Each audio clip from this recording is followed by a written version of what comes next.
Federation of India के तत्वाधान में आयोजित ऑनलाइन सुखेल लीग 2024 के सेमीफाइनल में आप सभी का स्वागत है, अभिनंदन है। आज डॉक्टर रजनी गुप्ता रामगढ़ झारखंड से और राजप्रिया रानी मैडम पटना बिहार से सुखेल खेलेंगे और वार अर्जित करेंगे। निर्णायक मंडल विजय सर और मैडम ऋचा वर्मा द्वारा शहीदवरों को वार प्रदान किए जाएंगे। अब मैं जी रजनी मैडम, स्वागत है आपका। नमस्कार। स्वागत जी। अब मैं पहली प्रस्तुति हेतु देरी हो गई थोड़ी, तो मैं इसके लिए क्षमा प्रार्थी हूँ। थोड़ा ऑफिस में तभी तो नमस्कार। बड़ा कर्तव्य है ऑफिस करना, बड़ा कर्तव्य है वो।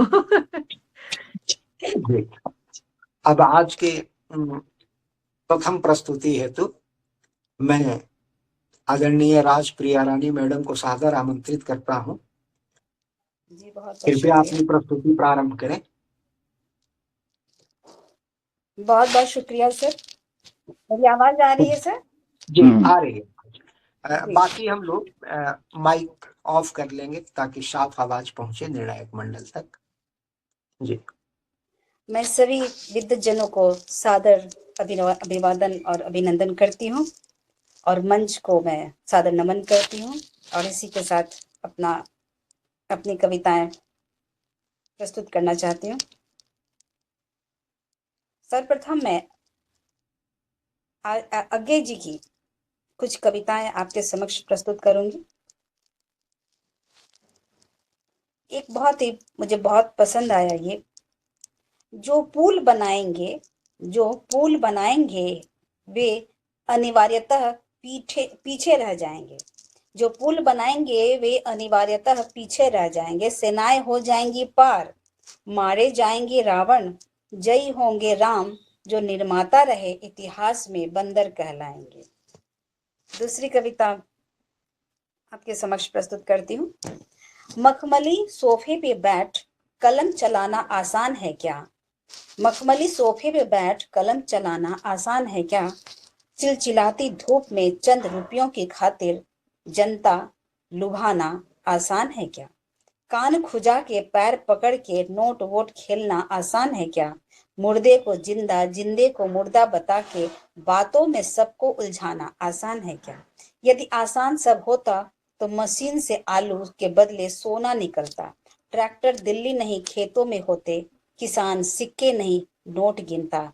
यदि सब कुछ बहुत ही आसान होता तो भारतीय युवा बेरोजगार ना होता, निठल्लों के पास रोजगार ना होता और मैं एकाकी ना होता। ये थी कवि आशीष उपाध्याय की कुछ कविताएं हैं और मैं जयशंकर प्रसाद जी की एक कविता आपके समक्ष प्रस्तुत करती हूँ। क्या कहती हो ठहरो नारी, क्या कहती हो ठहरो नारी, संकल्प अश्रु जल से अपने तुम दान कर चुकी पहले ही जीवन के सोने से सपने। नारी तुम केवल श्रद्धा हो, विश्वास रजत जग पगतल में, पीयूष स्रोत सी बहा करो जीवन के सुंदर समतल में। देवों की विजय दानवों की हारों का होता युद्ध रहा, संघर्ष सदा और अंतर में जीवित रह नित्य वृद्ध रहा। आंसू के भीगे अंचल पर मन का सब कुछ रखना होगा। तुमको अपनी स्मित रेखा से यह संधि पत्र लिखना होगा। मेरी दूसरी कविता है अनुभव परिपक्व। माँ हम नहीं मानते अपनी दिवाली पर मेले से, माँ हम नहीं मांगते अगली दिवाली पर मेले से। हम वह गाने वाला टीन का लट्टू लेंगे ही लेंगे, नहीं हम नहीं जानते हम कुछ नहीं सुनेंगे। कल गुड़ियों का मेला है माँ, मुझे 1-2 पैसे वाली कागज की फिरक्की तो दे देना। अच्छा, मैं लट्टू नहीं मांगता, तुम बस 2 पैसे दे देना। अच्छा माँ, तुम मुझे खाली मिट्टी दे दो, मैं कुछ नहीं मांगूंगा। मेले जाने का हठ नहीं ठानूंगा, जो कहोगी वो मानूंगा। दूसरी है, उन्हें चाहिए अच्छे घर की बेटी। उन्हें चाहिए अच्छे घर की बेटी, पर उस ही घर से मिलने वाले संस्कार वो अपनाए ससुराल में या हो मायके से, उसका अत्यधिक मेल मिलाप तो मान्य नहीं। उसका अत्यधिक मेल मिलाप तो मान्य नहीं। ये हमारी 5 कविताएं हो गई हैं। अब मैं अपनी कविता प्रस्तुत करती हूँ। मेरी कविता का शीर्षक है समर्पण। आरंभ पुरुष का हर कदम स्त्री थी। आरंभ पुरुष का हर कदम स्त्री थी। उषा से निशा तक स्त्री ही कर्म थी। पुरुष की दुनिया भी प्रभा से ही थी जागती। निशा की नींद भी उसकी सपना निहारती। शांति की अभिलाषा पुरुष को तलाश थी। माना स्त्री महात्म्य से पुरुष क्यों अनजाना। बुलंदियों में ढालती पुरुष की अर्धांगिनी। विजया के मदहोशी में स्त्री कुलक्षिणी। मैत्री संस्कृति पुरुष का कर्म क्षेत्र निखारा था। अद्भुत संरचना में स्त्री भूमिका प्रमुख था। फिर भी स्त्री धर्म के नजरों में पुरुष महान था, लेकिन पुरुष के महफिल में स्त्री स्वर बेजान था। मेरी दूसरी कविता है, माँ पुकार सुनो। माँ पुकार सुनो, तू संचारिणी नारायणी जन्मदायिनी। पुकार सुनो, माँ पुकार सुनो।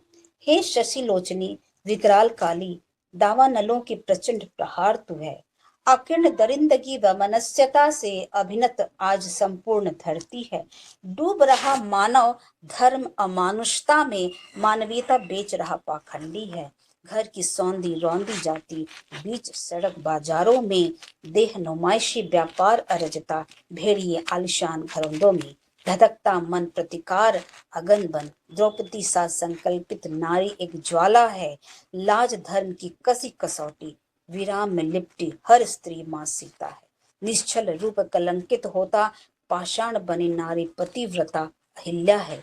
अश्रुधार की व्यथा सुनो मां, अंतर मन कण कण फूट रहा। क्षमाशील धरा क्यों व्यथित पड़ा, क्षुब्ध जटिल जीवन जड़ बना। हे मां नारायणी हुंकार भरो, मात्र दृष्टिपात तुम हम पर करो। घट घट रचा कलुषित विषाद, आकर लक्ष्मण रेखा तुम पार करो। आकर लक्ष्मण रेखा तुम पार करो। दूसरी रचना है, शीतल ज्वाला। यह कैसी ज्वाला जो बूंद नवी की छांव पाकर स्व विशिष्टता खो बैठा।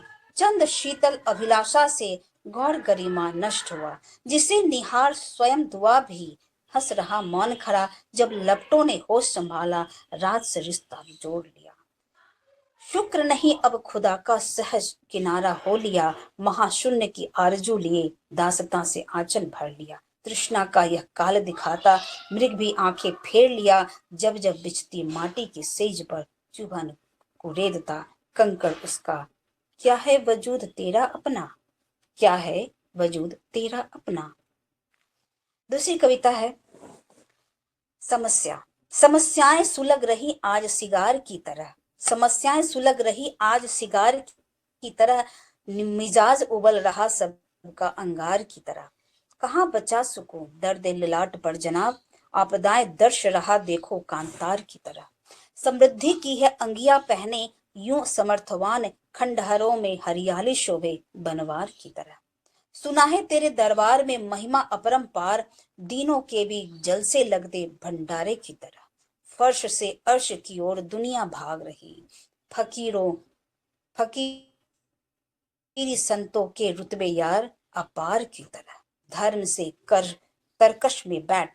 के तरकश में बैठ पाखंडी खेले गंदे खेल, ईर्षा द्वेष के खंजर चलते संस्कार की तरह। भरोसा तोड़ते देर न लगाते, नन्हे पांव सपूत उंगली थाम चलना सिखाया कुम्हार की तरह। उंगली थाम चलना सिखाया कुम्हार की तरह। तीसरी कविता, जिंदगी के मायने बदल रहे हैं आज। शीर्षक है जिंदगी। जिंदगी के मायने बदल रहे हैं आज, नसीहतों की भीड़ लग रही है आज, तौलने से पहले ही बता देते वजन, कौड़ी के भाव बिकती सांसें हैं आज। जज्बातों को तवज्जो देता है कौन, तलखियों में बातें गुजरती हैं आज। सजाता है प्रेम रसवाई की महफिल, जहां से गुजरे उंगलियां उठती हैं आज। शबाब की खुशबू पाक मिलेगी कहाँ, अनछुई हवा भी जख्म दे जाती है आज। लहरों का ख्वाब न किनारा कभी था, थपेड़ों के शहर जीना सीखा है आज। चप्पे चप्पे पर बैठा जहर के दीवाने, जहर भी यूं ही बदनाम है आज। सच्चे पर ताले कल जग झूठों के हवाले, जिंदगी के मायने बदल रहे हैं आज। जिंदगी के मायने बदल रहे हैं आज। मेरी तीसरी कविता है, चीर निद्रा। निघरा भटक रहा लिए जीर्ण गात, संग झुर्री काया थी उसकी दार। उम्र का वजन भारी पड़ा अपनों को, निर्लज्जता ओढ़े धकेल दिया बुजुर्गों को। बरस रही ऊपर से ठंड की मार, बेघर जोड़ी कप कपाती ढूंढ रही कई द्वारे द्वार। कभी पार्क कहीं धर्मशाला, कभी पार्क कभी धर्मशाला, कहीं से तो कोई बांधे आस। फुटपाथ पर जब सो रहा था, टॉमी आलिशान से झांक रहा था। टॉमी आलिशान से झांक रहा था। एक एक ईंट सजाए जिन हाथों ने, बेवस्ता उसकी दुत्कार रहा था। गम की बूंद ठंड निगोरी, शीत लहरी पीड़ चीर रही सांसों की डोर। अलहदा दुनिया से दूर दो जान सिमट रही एक थी, रात पथरीली एहसास कंटीली, बुझ रहा था आंखों का नूर। सुलग रहा आंसू का दरिया, सज रहा कहीं प्राण सैया। हुआ तार तार वृद्धा नाम, कबूल नहीं दुआ चारों धाम। कबूल नहीं दुआ चारों धाम, टूट जाए सांसों का तार। पहुंचा दो संदेशा यम के द्वार, कहीं दूर बहुत दूर, चीर निद्रा के आगोश में। चीर निद्रा के आगोश में। दूसरी कविता मेरी, समर भूमि। जी, निशब्द रहूं कब तक, निशब्द हूं विस्मित नहीं, निशब्द हूं विस्मित नहीं। प्रताड़ना को सहते सहते अतिशयोक्ति होती रही, विथा में भीगी पलकें नितंब की भांति अडिग रहा। अतीत के पन्ने आंसुओं से बर्बरता की गाथा लिखता रहा, निष्ठुर बना वर्तमान भविष्य को निर्बल तकता रहा। अतिक्रमण का प्रकरण रूप नारी का अस्तित्व को चलता रहा, कई रूप लिए वो डटी रही, कंटीली रास्तों पर खड़ी रही, गिड़गिड़ाती रही, चिल्लाती रही, अशक्त की पीड़ा जलाती रही, गुहराती रही, कराहती रही, विद्रोह का उन्माद पनपता रहा, शिलाभुज रूह मसलता रहा, सर्वांग लज्जा तार हुआ। अंधेरों से जब चिराग मांगा, धुंध विकिरण हर लिया। दिए से जब पता पूछा, लौ ने राहें मोड़ ली। उम्मीदों भरे आसमां तले स्वच्छंद प्रकाश की आस लिए, निकल पड़ी निर्भया आज, हाथ में अपने मसाल लिए।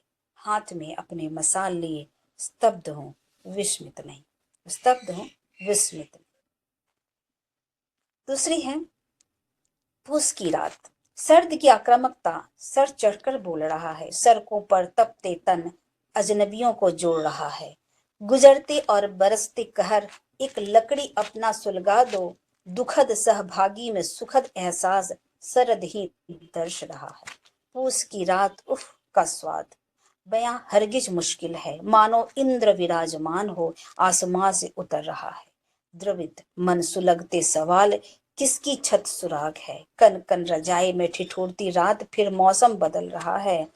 बंद कीवार अकड़ती खाल, चैन सुकून बेहाल है। सिहरता मन स्मरण में, बाहर गुदरी तरप रहा है।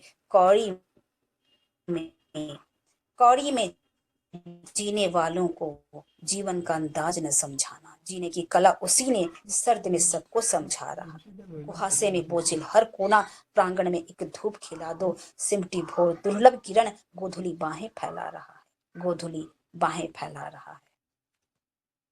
मेरी दूसरी है, सुरसरी में बहती लाशें। ये कोरोना के वक्त मैंने लिखा था।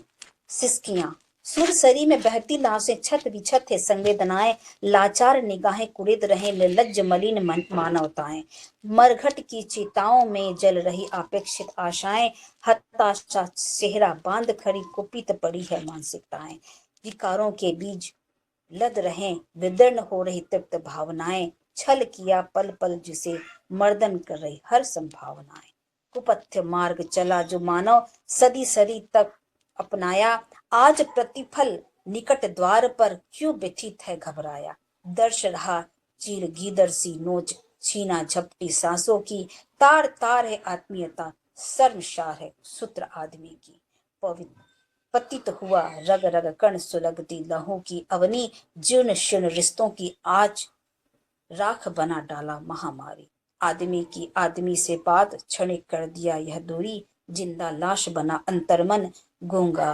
गुंज सिसके की, गूंगा गुंज सिसके की। ये चौथी है।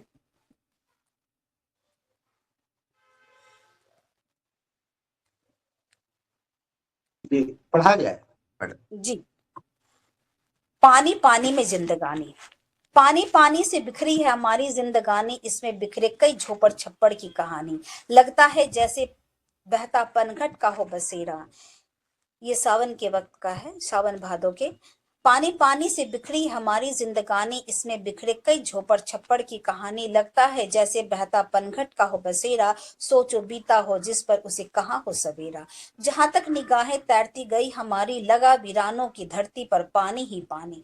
महीना भादो से कह दूं तुझ ठहर के जरा बरसो, वरना परिंदों को घोंसले बनाने में लग जाएंगे बरसों। कहीं तैरते पशु की चीखें दहलाती, कहीं अनाथ होते बच्चों की पीड़ा सताती, दाने दाने की ठोकर कदम कदम दिखाती, आसमां जमी पर बस एक फर्क समझाती। हमारी सांसें जो चल रही थी जमी पर हो सहमा, जीवन सिंधु का होना तय रखा था आसमां। छोड़ जाने को थे मजबूर गांव शहर हम बेघर, अभी बाकी थे जहन्नुम के सूत्र चुभोने को तेवर। पानी पानी से बिखरी है हमारी जिंदगानी, इसमें है बिखरे कई झोपड़ छप्पड़ की कहानी, कई झोपड़ छप्पड़ की कहानी। एक और दूसरी कविता है, तन्हा कलम। हारे दिल में क्या लिखूं, हाले दिल में क्या लिखूं, लिखूं भी तो क्या लिखूं, थपेड़ों की धार पर फिसलती या जल बिन तड़पती मछली की बेबस जिंदगी लिखूं। लिखे भी तो क्या लिखे, रेत पर लिखते और मिटते उभरते बहते स्वर्ण संवाद, या पथराई आंखों के फरियाद। नहीं लिख सकते आघात स्वांग में रचते और बुनते, स्वार्थ को आबाद होते या अट्टालिकाओं में खोटे मंसूबे, नहीं लिख पाती इनके किस्से। कांप जाती है कलम लिखते उनके सार, जब मिट्टी सोख लेती निशस्त्र रक्तधार। गुनगुनाती हवाएं जब घोल लेती जहर, शेष न रह जाता कहीं मानवता का आधार। जब तू ही बता मैं क्या लिखूं, जब बिकने लगा तन का सुख, बढ़ने लगी अंधी दौड़ का भूख, किस ओर करूं कलम का रुख। कुछ न बचना, कुछ न बचता मुझे लिखने को, देखती जब तार तार अस्मिता को, बेटी की स्वच्छंद उड़ान और आजादी का सशस्त्र प्राण। लिख न पाते सुखद एहसास को, जलती नमी बच्चों के मासूमियत को, कांप जाती है उंगलियां रचते उनके इतिहास को, रूंधे निगाहों के निहारती उड़ान को, नहीं उतर पाते अधूरे ख्वाब कोरे कागज पर, कटघरे में है कलम उलझे सुलझे सवालों पर, ठहर रहे जवाब सुलग रहे सवालों के घेरे, जाने क्यों ठिठक खड़े मानवता के मेले। निशब्द है कलम देख गुमराही की डगर थामे साहित्य, मर जाती है आत्मा देख मरती है सत्य। गुमराहों की डगर थामे साहित्य, मर जाती आत्मा देख मरते सत्य। मेरी बोझिल कलम को कहीं रफ्तार दे सकूं, मेरी बोझिल कलम को कहीं रफ्तार दे सकूं, बदल डालूं अध्याय जो खुद पढ़ न सकूं, बदल डालूं अध्याय जो खुद पढ़ न सकूं। हाले दिल क्या लिखूं, लिखूं भी तो क्या लिखूं। दूसरी कविता है, महफिल। भरी महफिल तालियों से गुलजार हो रहे थे, भरी महफिल तालियों से गुलजार हो रहे थे, इश्क तरन्नुम में समाये शुक्रगुजार हो रहे थे। वारों का दौर था नजर और नजरिए भर ही नहीं, नमकीन तकरार वाह वाह से बेसुमार हो रहे थे। लफ्जों का बाण चला और चुभो भी गया, कुछ दिल को छुआ कुछ और कुछ आर पार हो रहे थे, कुछ दिल को छुआ कुछ आर पार हो रहे थे। नामचीनों के होते हैं कुछ अपने ही अंदाज, नामचीनों के होते हैं कुछ अपने ही अंदाज, जो पंक्ति सुनाकर ही अमूमन मुख्तार हो रहे थे, तो पंक्ति सुनाकर ही अमूमन मुख्तार हो रहे थे। जिक्र निकली जो फलक पर उतरे रोशनाई की, लगा यूं हर दिए पर पुष्पों की बौछार हो रहे थे। जज्बातों में सिमटे हर शब्द पढ़ता रहा चहलकदमी, कलेजा काट रखता गया, तालियां हजार हो रहे थे, तालियां हजार हो रहे थे। एक छोटी सी है। चेहरे पे कई नकाब चढ़े हैं, चेहरे पर कई नकाब चढ़े हैं, झूठ भरे चारों ओर घिरे, हंसी में उनके बूझ लगता, कह रहा दिल सब छले हैं, कह रहा दिल सब छले हैं। कौन अपना यहाँ कौन पराया, साथ चले थे जो वही भले हैं, साथ। बहुत सुंदर प्रस्तुति। अब आपका समय समाप्त हुआ। जी धन्यवाद सर। बहुत आभार। अब मैं आदरणीय विजयानंद विजय सर से आग्रह करता हूं, कृपया राजप्रिया रानी मैडम की प्रस्तुति पर वार प्रदान करें।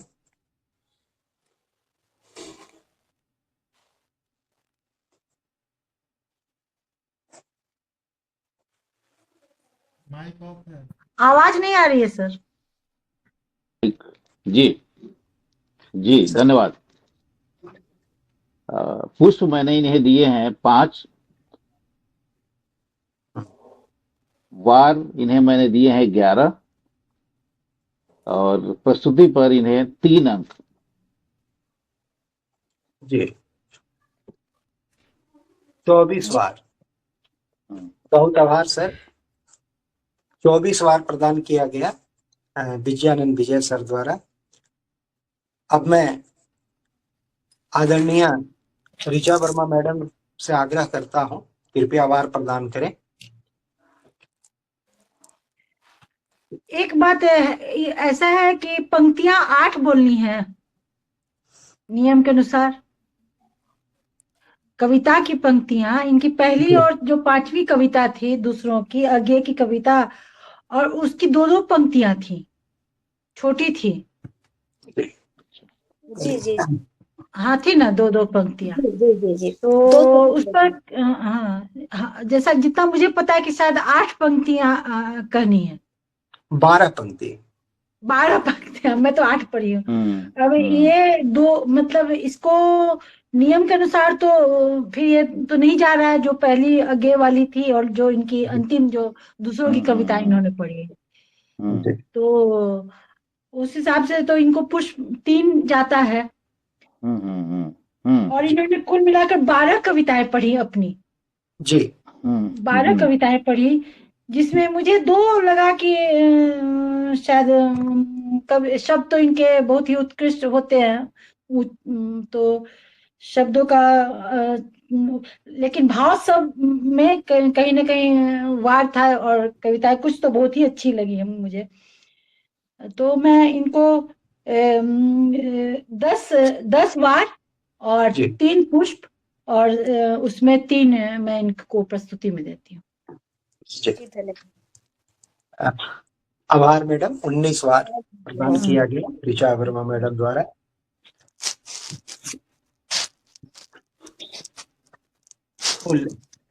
राजप्रिया रानी मैडम द्वारा आज की प्रस्तुति में कुल 43 वार अर्जित किया गया। बहुत आभार, शुभकामनाएं आपको। अब बहुत बहुत आभार सर विजयन सर। जी आज के सेमीफाइनल मैच की दूसरी प्रस्तुति हेतु मैं आदरपूर्वक डॉक्टर रजनी गुप्ता मैडम को आमंत्रित कर रहा हूं। कृपया अपनी प्रस्तुति प्रारंभ करें। स्वागत है जी। माइक ऑफ है मैडम, आवाज नहीं आ रही। माइक जी। मेरी प्रथम कविता है स्वर्गीय डॉक्टर लियो ए सिंह सर की, जो हमारे करीबी थे और हाल ही में वो दिवंगत हुए हैं। उनकी कविता है शीर्षक है कफन। कफन अपनी नग्नता को डिजाइनर बेशकीमती वस्त्रों में छिपा अहंकार, झूठ, फरेब, कामुकता के श्रृंगार से सुशोभित होकर कलयुग के अमृतकाल की जनता में इटलाता, सम्मानित कहलाता हूँ, माननीय, आदरणीय बन जाता हूँ। झूठ से झूठ को सत्य अपने शब्द जाल से समझाते हुए अपने अनुचरों, अंधभक्तों का पालक, मुक्तिदाता, सर्वश्रेष्ठ युग पुरुष कहलाता हूँ। अगले जन्म में छुपा पाएगा क्या मेरी शर्मिंदगी, रहमत में किसी का दिया गया कफन। राजनीति पर ये तंज है। मेरी अगली जो कविता है वो साल बन की धरा से ही है, जो मैं पूर्व में पढ़ी थी हमारे यहाँ के कवियों की।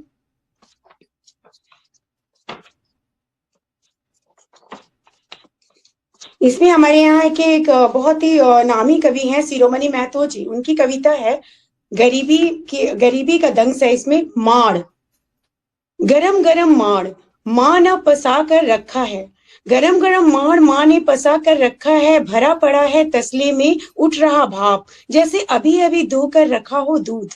धीरे धीरे जमने लगा, गाढ़ा हो रहा रक्त की तरह, देखकर मन ललच उठा है पीने को एक डूबा माड़। और एक कलछुल भात खाकर मेरे घर का गुरखिया दोपहर तक खटता है खेत में, उसके बच्चे माड़ भात को दूध भात कहते हैं। भरपेट माड़ पीकर डकार लेने से आधी रात को पकड़ा गया था गांव का सेंधमरवा चोर। आज जब भी मेरी माँ एक कटोरा माड़ लेकर पीने को बैठ जाती पीढ़े पर, और एक घूंट पीते ही पता नहीं कहाँ खो जाती कि दो आंसू टूट कर गिरते और माड़ को हिला देते, माँ का पूरा अस्तित्व ही कांप उठता। मेरे जन्म के ठीक 12 दिन बाद मेरी माँ और चाची ने 2-2 कलछुल माड़ पहले पी लिया, सो मेरी जेठी ने हल्ला मचा दिया था। हल्ला इतना जोर हुआ कि घर की दीवारें दरक गई, एक घर में कई दीवारें हो गई और एक दीवार में कई द्वार। उन्हीं की दूसरी कविता है दारू की गंध। मैं ठहरा 24 का, कम उम्र की विवाह का है। मैं ठहरा 24 का, उससे उम्र में डेवड़ा, और वह महुए के फूल की तरह रस से टस टस छूने से डरता, कहीं वह उंगलियों के स्पर्श से मुरझा न जाए छुई मुई की तरह। और उसका विवाह हुआ, उसका बर मुझसे उम्र में डेवड़ा, कद काठी में डेवड़ा, और वह 1.5 साल बाद लौटी निचुड़े हुए तौलिए की तरह, चेहरे पर सिलवटी, रात भर मसले हुए बिस्तर की तरह, छत की धूप में सुखाए हुए सूखे महुए की तरह, आंखें बिल्कुल खाली बोतल और शेष हड्डियों में रही दारू की गंध। मेरी अगली कविता है झारखंड के ही एक और कवि की, अनिल हाथू जी की।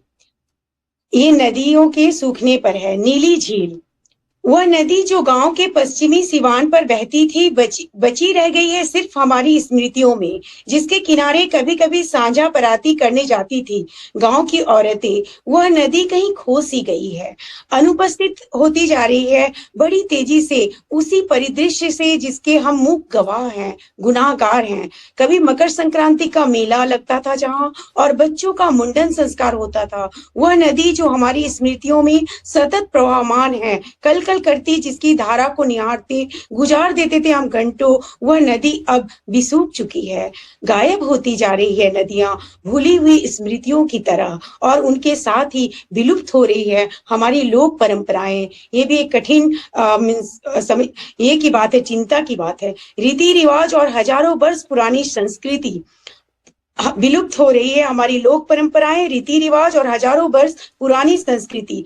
प्रवासी पक्षी अब नहीं आते, पर ललसार, सारस और सरपंछी भी अब नहीं दिखते। वह नीली झील भी अब मर चुकी है। गो महेश पांडे की तख्ती अब लगी हुई है, यहाँ शिकार करना मना है।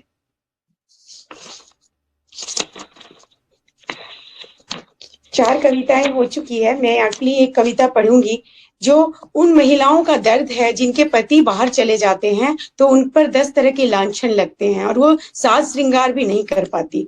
तीज का श्रृंगार, वह करती है सावन में भादो आने का इंतजार, उंगलियों पर गिनती है एक एक दिन की, जानती है भादो तीज के दिन की जाती है हरितालिका पूजा। मायके से मिली साड़ी सहेज कर रखे रहती है महीनों तक कि किसी ने कहा था तीज में नई साड़ी में ही पूजा की जाती है, हफ्ते भर पहले ही।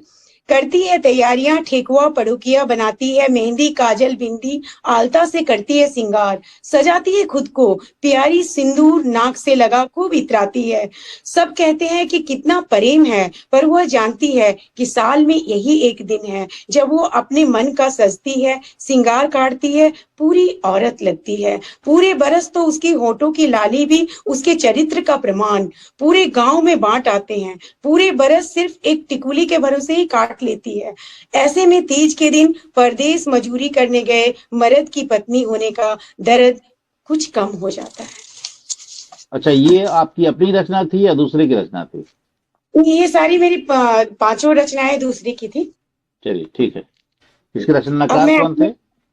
रचनाकार थे ये अनिल हाथू जी। अच्छा चलिए ठीक हाँ, मैंने शुरू में कहा जी। ठीक है। अब मैं अपनी रचनाओं से शुरू करती हूँ। हम्म, कोरोना काल में मैंने भी बहुत सारी रचनाएं लिखी थी, उसी की एक रचना है मजदूर का मन भारी है। गाड़ियों में भर भर कर घर लौटते मजदूरों को सभी ने देखा, परंतु चंद दिनों के बाद ही बसों में भर भर कर वापस लौटते मजदूरों को शायद बहुत कम लोगों ने देखा। मजदूरों का अपने घर आना और वापस लौट जाना महज एक सामान्य प्रक्रिया नहीं है, एक प्रश्न चिन्ह है मानवीय सरोकार पर, एक चूक है समय का, सूचक है अव्यवस्था का, नतीजा है असमान विकास का, अभाव है मानव संसाधन एवं प्राकृतिक संसाधनों के समुचित प्रबंधन का। एक अहम सवाल है, एक गंभीर मुद्दा है। आजादी के इतने वर्षों बाद भी, संसाधनों के अजस्र स्रोत के बाद भी मौसमी पलायन बदस्तूर जारी है। आप कल्पना की उड़ानों में मन हल्का करते रहे, मजदूर किससे कहे मन की बात, मजदूर का मन भारी है।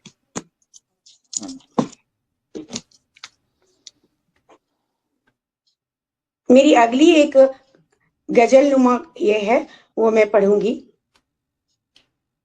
पढ़ाई। जी।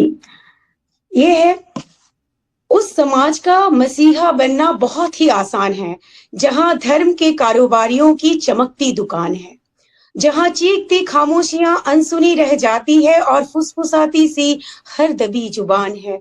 राय शुमारी की जहां गुंजाइश नहीं और जारी होती तुगलकी फरमान है, जहां जुर्म को सजा की कवायद तो है, जुर्म की जड़ से हर कोई अनजान है, जहां सिरसासीन आंखों सुने कानों देखे दिमाग गिरवी और हाशिए पर सहमा सहमा सा मजदूर इंसान है।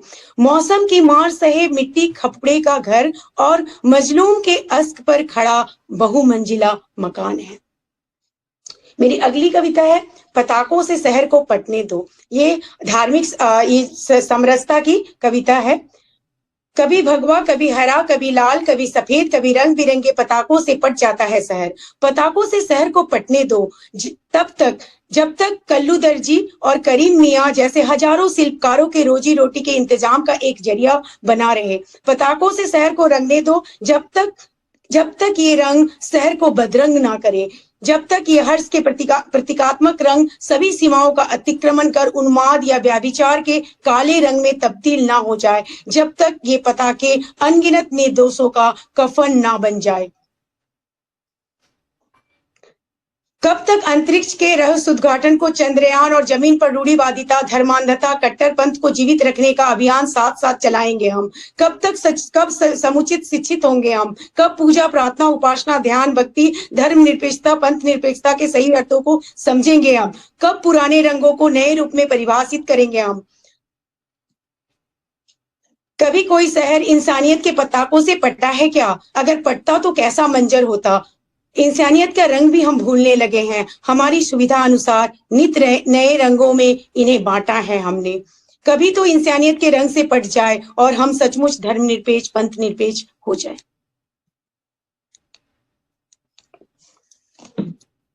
मेरी अगली कविता है, ये भी गजलनुमा है। किस चौखट पर सर झुकाएं हर शख्स जैसे नाखुदा हो चला है। बहुत सोचो फिर कुछ कहो, दौर पहले से बुरा हो चला है। एक शब्द के निकलते मतलब हजार, कहीं दुआ कहीं बद्दुआ हो चला है। कतराने लगे लोग रिश्तों से इतना, परछाई वजूद से जुदा हो चला है। कारोबार इतना हावी है दिमाग पर, रिश्तों की मौत पर नफा हो चला है। ताज्जुब कोई पहली मर्तबा नहीं है, ये हादसा तो कई दफा हो चला है। पढ़ लिख कर सच झुटलाने लगे, जिंदगी का यही फलसफा हो चला है। मेरी अगली कविता है हाशिए पर जिंदगी।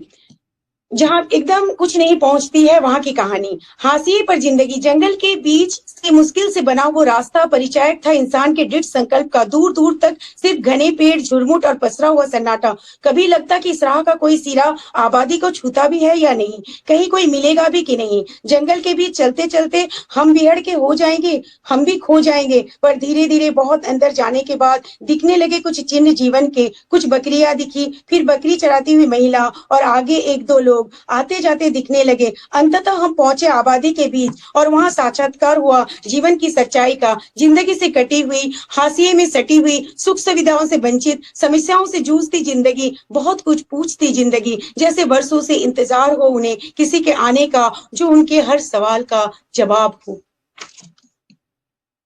देखो कैसा अनर्थ हो रहा है, धर्म भ्रष्ट हो रहा है। जब मुनिया बोलने लगी कि मेरे कहने पर ही चाची मुझे जलेबी दी, तो मुनिया के भाई ने तुरंत बात पलट दी। डायन है डायन, बिटिया पर टोना टोटका कर रही है। बिटिया वही बोल रही है जो ही सिखाई। इतने में दर्जन भर लोग आ गए। गंगिया शुरू से ही स्वाभिमानी थी, उसके पति उसे छोड़ पर लोग सिधार गए थे। किसी के आगे हाथ नहीं फैलाया, कोई गलत काम नहीं की। जब सब एक सुर में कहने लगे, हाँ हाँ खुद का बच्चा तो है नहीं, इसलिए मुनिया पर जादू टोना कर रही थी। डायन है डायन, ब्याह होते पति को खा गई, फिर जेठ के बच्चे को, फिर ननद के पति को डस लिया। गंगिया अपने कानों में हाथ रखती है, सबसे चुप करने का गुहार लगा रही थी, और किसी ने कहा मारो। तब तक गांव के मास्टर जी लोगों को समझाते, जब तक गांव के मास्टर जी लोगों को समझाते, सब गंगिया पर टूट पड़े थे। और देखते ही देखते अंधविश्वास और भेदभाव ने गंगिया को मार डाला था। जलेबी मंदिर के सामने धूल में सनी पड़ी थी।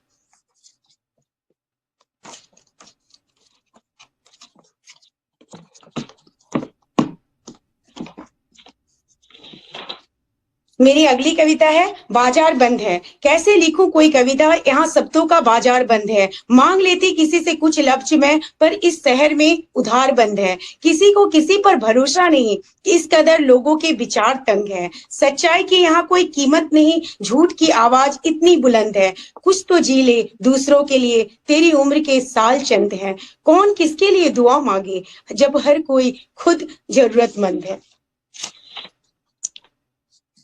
बचपन के बारे में ये कविता है। दूरदर्शन इंटरनेट में कैद हो गया, ना जाने कहां खो गया।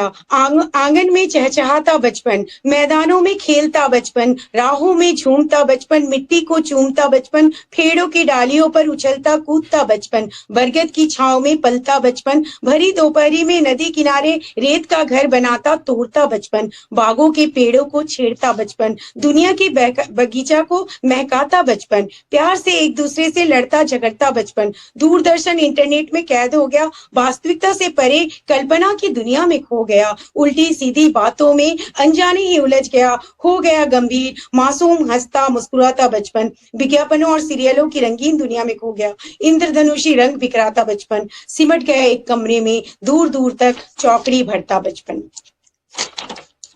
मेरी अगली कविता है विवस्था। लोग कहते हैं कि बहुत कुछ परिवर्तन हुआ है इन चंद सालों में, मगर मुझे तो लगता है कुछ भी नहीं बदला। सब कुछ तो वही है, यहाँ तक कि मैं भी बिल्कुल नहीं बदली। समाज में फैली वही रूढ़िवादिता, वही संकीर्ण विचार, वही ओछी मनोवृत्ति और वही विद्रोह करता मेरा मन। इन बातों पर आज भी वैसा ही उबलता मेरा मन, और कुछ न कर पाने की विवशता में कसमसाती मैं और आंखों से बहते बेबस आंसू। राजनीतिक अस्थिरता पर एक कविता है। रोज बनती बिगड़ती सरकार क्या कहे, राजनीति बन गई दलालों का कारोबार क्या कहे। आज की राजनीतिक हालत पर संविधान भी शर्मसार, लोकतंत्र भी में लोक रह गया सबसे लाचार। क्या कहें। अभी रांची में अभी पहुंच गए दिल्ली, सत्ता के लोलुपों की तेज रफ्तार, क्या कहें। ना कोई राजनीतिक मूल्य, ना जवाबदेही, दिन ब दिन गिरता राजनेताओं का चरित्र। अभी दामन थामो, अभी कर दो दरकिनार, क्या कहें। सत्ता शक्ति दौलत की मिटती नहीं भूख, विकास से किसी का नहीं कोई सरोकार, क्या कहें। संविधान का सबसे गलत इस्तेमाल किया राजनेताओं ने। कब जागेगी जनता, कब समझेगी अपनी ताकत, कब करेगी चुनाव का बहिष्कार, क्या कहें। झारखंड का राजनीतिक भविष्य का कोई समीकरण बैठता नजर नहीं आता। हैरत में है तजुर्बेकार, क्या कहें। एक कविता है, कभी मुश्किलों में हंसकर देखो। महलों में रहने वाले जो कभी कभी बेइज्जत करते हैं गरीबों का, महलों में रहने वाले कभी झोपड़ियों में बस के देखो, बेवजह ठहाके लगाने वाले कभी मुश्किलों में हंस के देखो। शाही दावतें बहुत हो चुकी, कभी साग रोटी चख के देखो। दिमाग को आसमान में लिए फिरते हो क्यों, कभी जमीन पर कदम रख के देखो। जिनसे दूर रहने में शानो शौकत समझते हो, कभी उनके करीब पहुंच के देखो। कितनी खुश हो तुम इन शानो शौकत के बीच, कभी अपने आप को परख के देखो। जिंदगी को बहुत आंख दिखाते रहे, कभी मौत से उलझ के देखो। एक मेरी और कविता है, व्यर्थ तेरी अकुलाहट रे, ये भी गरीबी पर ही है। अरे ओ व्याकुल मन, व्यर्थ तेरी अकुलाहट रे, ग्रीष्म में शरद कैसा, पतझड़ में कैसी वसंत की आहट रे। अमावस में ढूंढता तू चंद्रमा, दोपहर में कैसी परछाई की चाहत रे। अरे ओ व्याकुल मन, व्यर्थ तेरी अकुलाहट रे। गरीब के चूल्हे में ढूंढता है आग, छेड़ता है रह रह के क्यों पुराना राग। कहता है क्यों सबसे बदल देगा सबका भाग, रात दिन क्यों सुलगता है गीली लकड़ी की तरह। मंद पड़ जाएगी खुद ब खुद पागल तेरी सुगबुगाहट रे। अरे ओ व्याकुल मन, व्यर्थ तेरी अकुलाहट रे। जिंदगी की तस्वीर एक कविता है जो विभिन्न आयामों पर चोट करती। खाली कैनवास, रंग ब्रश और एक चित्रकार जो उलझन में है कि आखिर जिंदगी की तस्वीर कैसी होगी। हंसती मुस्कुराती हुई नहीं, आजकल व्यस्त जिंदगी को इतनी फुर्सत कहाँ कि वो ये तो धोखा होगा, तो फिर कुछ सोचते हुए। लेकिन क्या आजकल जिंदगी की सोच या तो इतने नीचे हो गई है कि उन्हें कैनवास की ऊंचाई तक पहुंचाया नहीं जा सकता, या फिर इतने ऊंचे कि ब्रश से उन्हें छुआ नहीं जा सकता। तो फिर उदास रोती हुई नहीं, जिंदगी को सरेआम रुलाने का मुझे क्या हक है। अगर जिंदगी छिप छिप कर रोती है तो रोए, उसे जमाने को दिखाने का मुझे क्या हक है। तो फिर मेरी खाली कैनवास खाली ही रह जाएगी, क्या जिंदगी की तस्वीर कभी साफ साफ नजर नहीं आएगी। यह सब सोचते सोचते चित्रकार की आंखें भर आती है, सब कुछ धुंधला जाता है। जिंदगी की तस्वीर, खाली कैनवास, रंग ब्रश। जीवन, मैं जब भी जीवन को करीब से देखना चाहती हूँ, जीवन मुझे कभी गरीब चंदों की झोपड़ी में नजर आता है, जहाँ वो भूख से व्याकुल अपने बच्चों को बहुत प्यार से मालकिन से मिली रोटी खिलाती है, बासी रोटी। तो कभी कूड़े के ढेर से काम की चीज छांटते हुए उन बच्चों में जिन्हें बचपन ने छुआ ही नहीं, जिन्हें गरीबी ने असमय ही अपने नन्हे नन्हे कंधों पर अपना बोझ उठाना सिखा दिया है। तो कभी लाचार और मजबूर बेटी के बाप में, जो दहेज के अभाव में अपनी फूल सी बेटी का हाथ कब्र पर पांव रखे तथाकथित दूल्हे के हाथ में दे देते हैं। तो कभी जवान जुनिया के झूठे पागलपन में, जो समाज के दरिंदों और बहसी भेड़ियों से स्वयं को बचाने के लिए पागलपन का झूठा नाटक करती है। जी, बहुत सुंदर प्रस्तुति मैडम, बहुत आभार आपका। ना इतना ही था, अभी खत्म हो गया। जी, बहुत आभार। अब मैं आदरणीय विजयानंद विजय सर से आग्रह करता हूं, कृपया डॉक्टर रजनी गुप्ता मैडम की प्रस्तुति पर वार प्रदान करें। जी, डॉक्टर रजनी गुप्ता अच्छा लिखती हैं, अच्छा बोलती भी हैं, उच्चारण और शब्द भी सही हैं। तो मैं इन्हें पुष्प देता हूं 5। वार इन्हें मैंने 16 दिए हैं और प्रस्तुति पर इन्हें मैं 4 अंक दे रहा हूं। जी, 30 वार प्रदान किया गया विजयानंद विजय सर द्वारा। बहुत आभार सर। अब मैं आदरणीय ऋचा वर्मा मैडम से आग्रह करता हूं, कृपया वार प्रदान करें। जोरदार प्रस्तुति, एक ही शब्द काफी है इनको परिभाषित करने के लिए। बिल्कुल बिल्कुल। मैंने 5 पुष्प देती हूँ और 15 वार देती हूँ, और प्रस्तुति के लिए मैं भी इनको 4 अंक देती हूँ। जी, 29 वार प्रदान किया गया ऋचा वर्मा मैडम द्वारा। वो भी डॉक्टर राजगुप्ता। विजयानंद सर के द्वारा कितना हुआ वो थोड़ा गड़बड़ा गई। 30 बार। अच्छा सर के द्वारा भी हुआ। जी जी और 29 बार ऋचा जी। वर्मा मैडम द्वारा। तो आज की प्रस्तुति में डॉक्टर रजनी गुप्ता मैडम द्वारा कुल 59 बार अर्जित किया गया। बहुत आभार, बहुत शुभकामनाएं। काफी मैं कुछ कहना चाहूंगा। जी जी लगता है राजप्रिया रानी जी आवाज सुन रही होंगी। मैं दोनों रचनाकारों से बड़ी विनम्रता से कहना चाहूंगा कि प्रस्तुति तो अच्छी थी, रचनाएं अच्छी लिखती हैं, शब्द अच्छे हैं आपके, थोड़े सा व्याकरण पर ध्यान देने की जरूरत है। जी जी। हाँ, शब्दों का व्याकरण, भाषा का व्याकरण, इस पर थोड़ा सा ध्यान देने की जरूरत है। तो बाकी तो सब जोरदार है, जैसा ऋचा वर्मा ने कहा, जोरदार, असरदार, अब जो कह लें। तो बस सबसे अच्छी बात है यही कि ये अपने मिट्टी को लेकर आती हैं, जो ये हाँ, झारखंड हाँ, की मिट्टी को लेकर आती हैं। हाँ, हाँ, तो हाँ, बहुत सुंदरता, मतलब बहुत अच्छा लगता है, क्योंकि आप जहाँ से आती हैं वहाँ के कल्चर को अगर आप, वही एक साहित्यकार का काम भी होता है। और अनिल अनरातु सर का तो मैं फैन हूँ, मैं उनकी कविताएं मैं पढ़ती हूँ, तो अच्छा और जो झारखंड थोड़ी का सुगंध है वो बहुत ही लुभाता है। थोड़ी देर के लिए लगा कि हम लोग भी उसी गांव में, उसी माहौल में रह रहे हाँ, हैं। अच्छा लगता है हमें क्योंकि हमें भावनात्मक रूप से हमें वहां ले गई आप, रजनी हाँ, गुप्ता जी। ये खूबसूरती है इनकी कविताओं, ये इनकी खूबसूरती। प्रस्तुति। रचनाकार की खासियत यही होती है कि श्रोता जो है उनकी रचनाओं में खो जाए। और इनकी जिम्मेवारी भी बनती है कि अपने क्षेत्र के विषय में से पूरी दुनिया को अवगत करवाएं, ये इनकी जिम्मेवारी भी बनती है। बढ़िया बढ़िया। राजप्रिया जी शब्दों का चयन बहुत अच्छा करती हैं, कभी कभी लगता है कि बोलो की छायावादी युग में ले जाती हैं, लेकिन हाँ, तो इनका भी बहुत ही अच्छा है। लेकिन हाँ, दोनों की प्रस्तुतियां, एक आदमी आगे एक आदमी पीछे तो रहेगा ही। वो तो होना ही है। हाँ, और अभी सेमीफाइनल का एक मैच शेष है जी, जो अपरिहार्य कारणों से उसे स्थगित कर दिया गया था। उसके बाद इन 4 साहित्यवरों में से 2 साहित्यवर फाइनल में प्रवेश करेंगे जी। तो आज की दोनों प्रस्तुतियां समाप्त हुई। अब मैं निर्णायक मंडल से अनुरोध करूंगा कि आज के कार्यक्रम को यहीं विराम देने की अनुमति प्रदान करें। जी बिल्कुल। बहुत आभार सर, ऋचा वर्मा दोनों साहित्यकारों को बहुत बहुत धन्यवाद, आभार। डॉक्टर रजनी गुप्ता मैडम और राजप्रिया रानी मैडम को बहुत आभार।